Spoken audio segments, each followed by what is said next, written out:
What did he play for you? Do you still remember? He used to play old arias, and like, he loved opera music, and he used to play, you know, he would always invite the Monsignor from the local church round, and they'd both sit and play the boogie woogie piano and stuff like that, old sort of rhythm and bluesy type piano.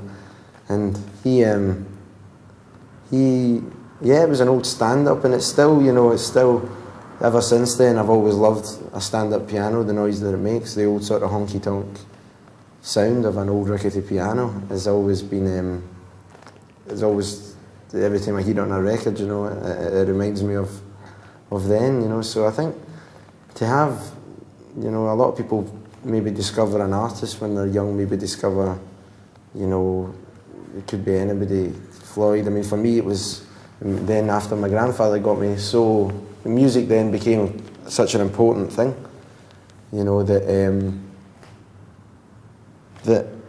I started to go, it was always the thing, I always loved to sing, I'd like to, and then, you know, when I grew older and I grew to the point where I could, you know, I could read the sheet lyrics for the songs that I was reading and then sing along to them. You know, I used to love the Drifters. My mum and dad had old Drifters records, you know, and a lot of the old Atlantic sort of soul, as well as compilations, you know, a lot of old records. Your dad had those yeah, albums, that was my dad's records. But did your granddad ever see you play the guitar, or was it later on? What time was it? He was, well, he missed it. I've only been playing the guitar now for about 2 years, you know, so he's never seen me play guitar. 2 years only? Two and a half. So when did you write your first song then?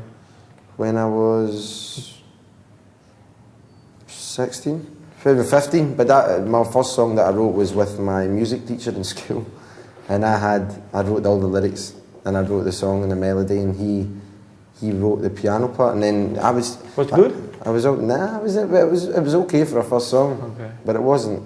It's nothing I would like to let anybody hear. And well, when you started playing the guitar, how long did it take you to write a song that you were actually proud of and thinking, well, Well, not long. The thing that I did get is I got a lot of old sort of, you know, you got the Bob Dylan books, or even Neil Young books, which, you know, Neil Young's whole range is around D. You know, it's not. The chords are quite simple. That's what I love it, and even though some old Beatles tunes, you just learn these basic chords. You know, I think at first I was picking up really fast, and then I think you get to a stage where you can then take it to the next level, and you moving around the fretboard and stuff for me is something that I'm getting there. You know, I'm learning, but. You know, I still, that's a regret sometimes, you know, that because we're doing so much now, there's still, you know, when you get that rare opportunity to just sit down and jam along to a song in your room, you know, that's when really that's what I should be doing.